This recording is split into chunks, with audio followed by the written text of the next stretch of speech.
नमस्कार, मैं हूं फरहान। भारत की एक शाख थी, कभी उसे आतंकी देश नहीं कहा गया, लेकिन आज भारत के नाम के आगे कहीं ना कहीं आतंकी जोड़ने जैसा काम कर दिया गया है।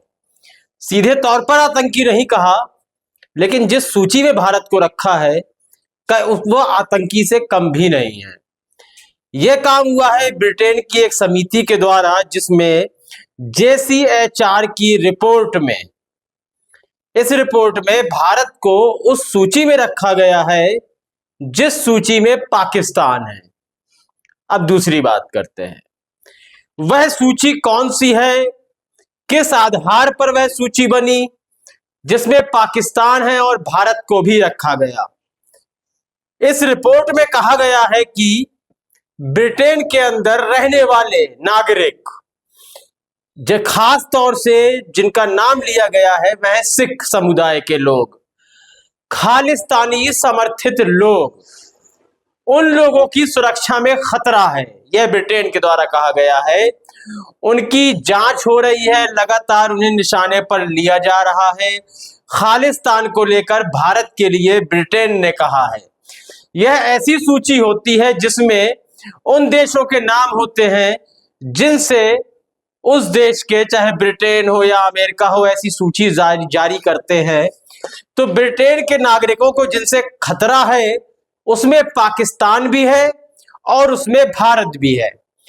इस तरह की सूची में पहले भारत का नाम कभी नहीं होता था, पाकिस्तान का नाम होता था, उसे आतंकवादी देश कहा जाता था।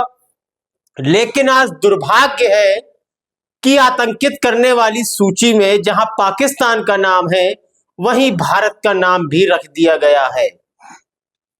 भारत की विदेश नीति के बारे में मैं हमेशा कहता रहा हूं कि खराब है।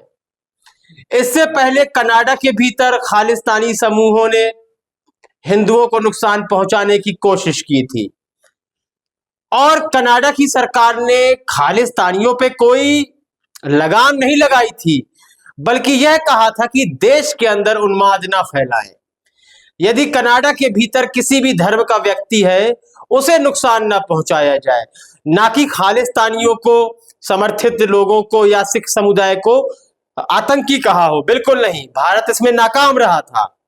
खालिस्तानी समूहों को आतंकी नहीं कहलवा पाया था, लेकिन कहीं ना कहीं ब्रिटेन ने इसका उल्टा कर दिया है, बल्कि भारत को ही पाकिस्तान के बराबर रख दिया है, उस सूची में रख दिया है जो देश में अशांति फैलाने का कार्य कर रहे हैं देश।